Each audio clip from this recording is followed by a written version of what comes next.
Jethro, the priest of Midian, Moses' father-in-law, heard of all that God had done for Moses and for Israel his people, how the Lord had brought Israel out of Egypt.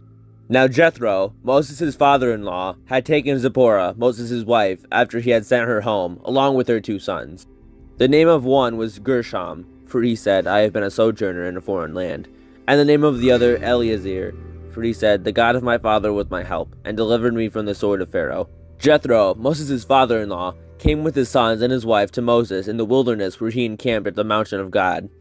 And when he sent word to Moses, I, your father-in-law Jethro, am coming to you with your wife and her 2 sons with her, Moses went out to meet his father-in-law and bowed down and kissed him.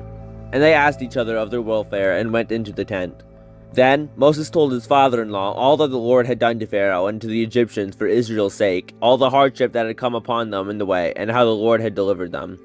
And Jethro rejoiced for all the good that the Lord had done to Israel, and that he had delivered them out of the hand of the Egyptians. Jethro said, Blessed be the Lord, who has delivered you out of the hand of the Egyptians, and out of the hand of Pharaoh, and has delivered the people from under the hand of the Egyptians. Now I know that the Lord is greater than all gods, because in this affair they dealt arrogantly with the people.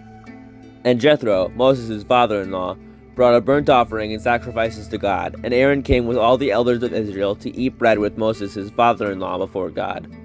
The next day Moses sat to judge the people, and the people stood around Moses from morning till evening. When Moses his father-in-law saw all that he was doing for the people, he said, What is this that you are doing for the people? Why do you sit alone, and all the people stand around you from morning till evening?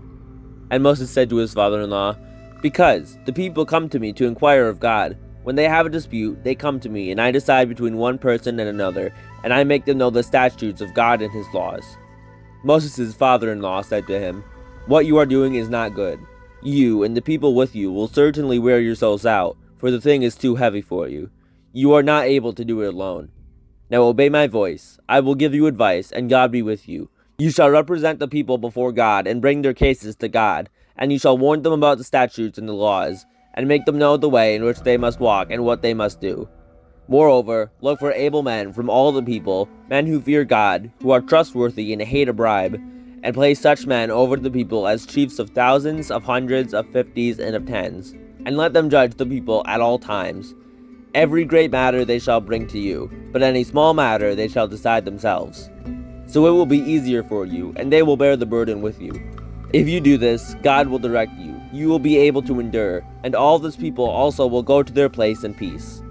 So Moses listened to the voice of his father-in-law, and did all that he had said. Moses chose able men out of all of Israel, and made them heads over the people, chiefs of thousands, of hundreds, of fifties, and of tens. And they judged the people at all times. Any hard case they brought to Moses, but any small matter they decided themselves. Then Moses let his father-in-law depart, and he went away to his own country.